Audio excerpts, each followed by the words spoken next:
আবারও দ্রুততম সময়ে ইরান যুদ্ধ সমাপ্তির ইঙ্গিত দিলেন ট্রাম্প। শিথিল হলো ইরানি তেলের নিষেধাজ্ঞা। জয়ের পথে কি তেহরান? ইরানের সেনা নামানোর তোড়জোড় পেন্টাগনের। নজরে তেলের ভান্ডার খার্ক দ্বীপ। সংঘাতের চোরাবালি এড়াতে পারবে কি ওয়াশিংটন?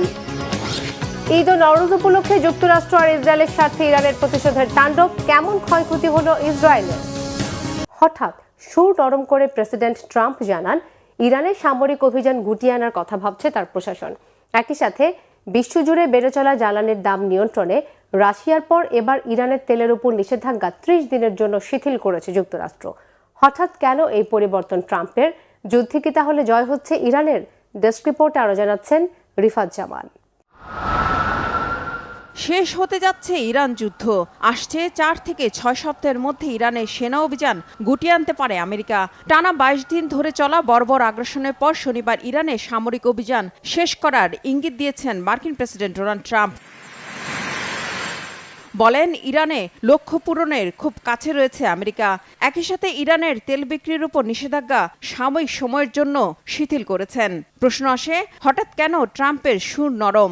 ইরানের দফায় দফায় হামলায় মধ্যপ্রাচ্যে জ্বলতে থাকা জ্বালানি স্থাপনা আর হরমুজ প্রণালীর উপর কড়া নিয়ন্ত্রণ ইরানের হাতে থাকায় কি বেকায়দায় পড়েছে আমেরিকা? যুদ্ধে কি হেরে যাচ্ছে ট্রাম্প? কৌশলগত জয় হচ্ছে কি ইরানের? বিশেষজ্ঞরা বলছেন, তেল ও গ্যাসের বেড়ে চলা দাম, মিত্রদের মুখ ফিরিয়ে নেয়া, ইরান যুদ্ধে একা হয়ে যাওয়া আর ঘরে বাইরে ব্যাপক চাপের মুখে সুর নরম করতে বাধ্য হয়েছেন মার্কিন প্রেসিডেন্ট। আর তাই ইরানের ভেতরে মার্কিন সেনার অভিযান চালাবে কিনা শনিবার সাংবাদিকদের সে প্রশ্নের কোনো জবাব দেননি তিনি। বরং গেল 28 ফেব্রুয়ারি যুদ্ধ শুরুর পর এই প্রথম সংঘাত বন্ধের জোরালো ইঙ্গিত দিলেন মার্কিন প্রেসিডেন্ট। যদিও এই ঘোষণার মাত্র কয়েক ঘন্টা আগেও দম্ভ ভরে তিনি বলেছিলেন, এই মুহূর্তে ইরানের সাথে কোনো যুদ্ধবিরতি চলবে না, হামলা অব্যাহত থাকবে। Well, look, we can have dialogue, but I don't want to do a ceasefire. You don't do a ceasefire when you're literally obliterating the other side. শুধু তাই নয়, অবাক বিষয় হলো বছরের পর বছর ধরে দফায় দফায় আলোচনার পরও যে নিষেধাজ্ঞা ইরানের উপর থেকে শিথিল হয়নি তা এক যুদ্ধ করিয়ে দেখিয়েছে। রাশিয়ার পর এবার ইরানের তেলের উপর নিষেধাজ্ঞা শিথিল করেছে আমেরিকা। যুদ্ধের কারণে হু হু করে বেড়ে চলা তেল ও গ্যাসের দাম কমাতে ইরানের সমুদ্র পথে তেল বেচার উপর নিষেধাজ্ঞা 30 দিনের জন্য শিথিল করেছে ট্রাম্প প্রশাসন। শুক্রবার মার্কিন ট্রেজারি এক সাধারণ লাইসেন্স অর্ডার জারি করে, যাতে শুক্রবার পর্যন্ত জাহাজে লোড করা ইরানের অপরিশোধিত তেল ও পেট্রোলিয়াম পণ্য 19 এপ্রিল পর্যন্ত বিক্রির অনুমতি দেওয়া হয়। এর ফলে 14 কোটি ব্যারেল ইরানের তেল বাজারে ঢুকবে, যাতে কিছুটা হলেও লাগামহীন তেলের বাজার শান্ত হবে। অবাক হওয়ার পালা এখানেই শেষ নয়। হরমুজ প্রণালী ইস্যুতেও আগের অবস্থান থেকে সরে এসেছেন মার্কিন প্রেসিডেন্ট ডোনাল্ড ট্রাম্প। হরমুজের সুরক্ষায় অন্য দেশগুলোকেও এগিয়ে আসার আহ্বান জানিয়েছেন তিনি। বিশেষজ্ঞরা বলছেন, বিশ্বজুড়ে লাফিয়ে লাফিয়ে বাড়তে থাকা তেলের দামের প্রভাব পড়েছে মার্কিন বাজারেও। তারা বলছেন, হরমুজ প্রণালীর কৌশলগত জটিল পরিস্থিতি নিয়ে হিমশিম খাচ্ছেন প্রেসিডেন্ট ট্রাম্প। আমেরিকার একার পক্ষে হরমুজের নিয়ন্ত্রণ ইরানের কাছ থেকে নেওয়া প্রায় অসম্ভব। আর তাই ইউরোপের মিত্র নেটো জোট ইরান যুদ্ধে আমেরিকাকে সমর্থন না দেওয়ায় নতুন করে শনিবার আরও এক দফা তাদের ধুয়ে দিল প্রেসিডেন্ট ট্রাম্প। নেটো জোটকে কাপুরুষ বলে উল্লেখ করেন তিনি। বলেন, যুক্তরাষ্ট্র ছাড়া পশ্চিমা সামরিক জোট কেবল কাগজের বাঘ।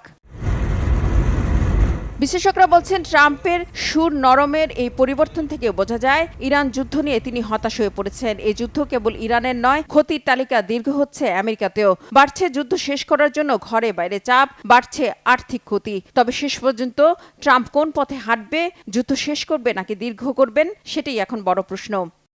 তবে থেমে নেই ইরান ও লেবাননের উপর বর্বর ইসরায়েল ও যুক্তরাষ্ট্রের হামলা। মুসলিমদের সবচেয়ে বড় ধর্মীয় উৎসব পবিত্র ঈদ উল ফিতরের দিন আর ইরানের নববর্ষ নওরোজের দিনে শনিবার ভোর থেকে ইরানের রাজধানী তেহরান সহ বেশ কয়েকটি স্থানে বিস্ফোরণের শব্দ শোনা গেছে।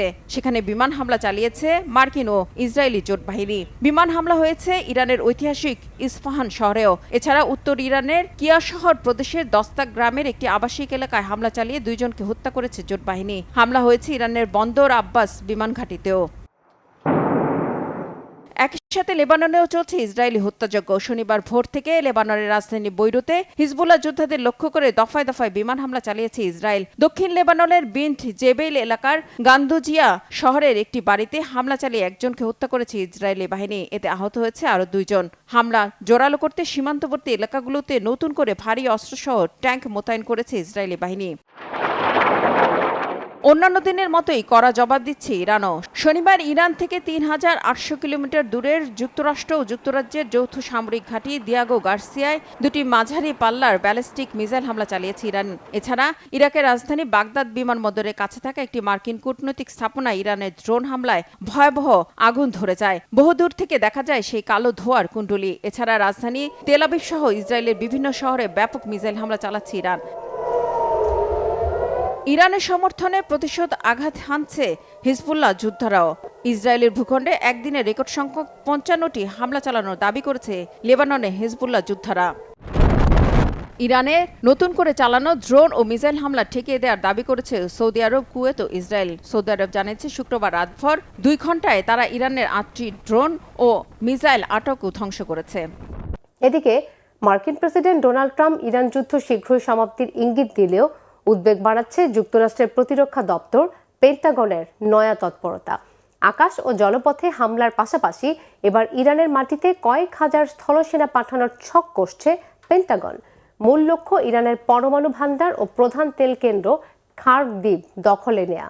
মার্কিন গোয়েন্দা সূত্রের তথ্য আর হোয়াইট হাউসের অন্দরমহলের গুঞ্জন বলছে ইরানের দাঁতভাঙা জবাবের মুখে বাধ্য হয়ে এমন মরিয়া সিদ্ধান্ত নিতে যাচ্ছে ট্রাম্প প্রশাসন। তবে কি নিজের যুদ্ধবিরোধী প্রতিশ্রুতি ভেঙে ট্রাম্প আটকে যাচ্ছেন দীর্ঘমেয়াদী সংঘাতের চোরাবালিতে? হাফিজুল ইসলামের ডেস্ক রিপোর্টে বিস্তারিত। গত ৩ সপ্তাহ ধরে চলা ইসরায়েল, আমেরিকা ও ইরানের মধ্যকার যুদ্ধ মোড় নিতে যাচ্ছে ভয়ঙ্কর একদিকে।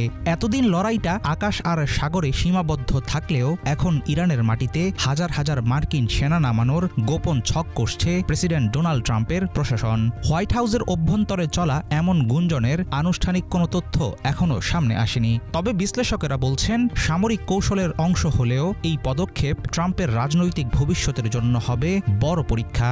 ক্ষমতায় আসার আগে ট্রাম্প বারংবার প্রতিশ্রুতি দিয়েছিলেন আমেরিকাকে তিনি কোনো বিদেশি যুদ্ধে জড়াবেন না, অথচ ইসরায়েলের পক্ষ নিয়ে এখন তিনিই নেমেছেন সামরিক আগ্রাসনে। ইরানের সীমান্তে মার্কিন কমান্ডোদের পা পড়লে কোন দিকে গড়াবে যুদ্ধ? মার্কিন সেনা অভিযানের মূল লক্ষ্য হতে পারে ইরানের প্রাণকেন্দ্রগুলো দখল বা অকেজো করে দেওয়া। বিশেষ করে খার্ক দ্বীপ নিয়ে পেন্টাগনের টেবিলে চলছে নানা রকম পরিকল্পনা। ইরানের ৯০% তেল রপ্তানি হয় এই দ্বীপ থেকেই। সম্প্রতি মার্কিন হামলায় দ্বীপটি ক্ষতিগ্রস্ত হলেও ইরান দাবি করেছে তাদের ব্যবসা কার্যক্রম পুরোপুরি সচল আছে। এর পরপরই কড়া হুঁশিয়ারি দিয়েছেন ট্রাম্প। প্রয়োজনে সেখানে বারবার আঘাত হানার হুমকিও দেন তিনি। তবে শুধু খার্ক দ্বীপ নয়, যুক্তরাষ্ট্রের নজর এখন ইরানের পরমাণু ভান্ডারের দিকেও। অত্যন্ত গোপনীয় এই মিশনে মার্কিন স্পেশাল ফোর্স পাঠানোর চিন্তা করা হচ্ছে, যাতে ইরানের সমৃদ্ধ ইউরেনিয়াম কবজায় নেওয়া যায়। ইরানে সেনা নামানোর পদক্ষেপকে চরম ঝুঁকিপূর্ণ বলে মনে করছেন বিশেষজ্ঞরা, কারণ ইরানি ক্ষেপণাস্ত্র ও ড্রোন যে কোনো সময় মার্কিন সেনাদের উপর পাল্টা আঘাত হানতে পারে। তবু হোয়াইট হাউসের পক্ষ থেকে জানানো হয়েছে প্রেসিডেন্ট ট্রাম্প সব পথ খোলা রাখতে চাইছেন। হরমুজ প্রণালীর মতো গুরুত্বপূর্ণ নৌপথ নিরাপদে রাখতে যুদ্ধজাহাজ বা বোমারু বিমান যথেষ্ট নয় বলে মনে করছেন মার্কিন সামরিক কর্মকর্তারা। তাদের মতে ইরানের উপকূল রেখায় সেনা মোতায়েন না করলে তেলবাহী জাহাজের নিরাপত্তা নিশ্চিত করা অত্যন্ত কঠিন। অপারেশন এপিক ফিউরির মাধ্যমে ইরানের নৌবাহিনী এবং ক্ষেপণাস্ত্র সক্ষমতাকে পুরোপুরি ধ্বংস করতে চায় মার্কিন বাহিনী।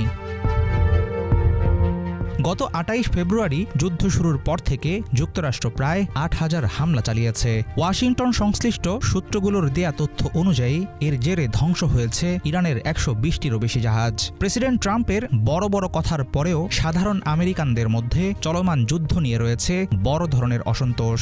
ইরানের মাটিতে মার্কিন সেনা পাঠানোর মতো পদক্ষেপ ট্রাম্পের নিজের দেশে ঠিক কতটা গ্রহণযোগ্যতা পাবে সেটা নিয়ে রয়েছে ঘোরতর সন্দেহ।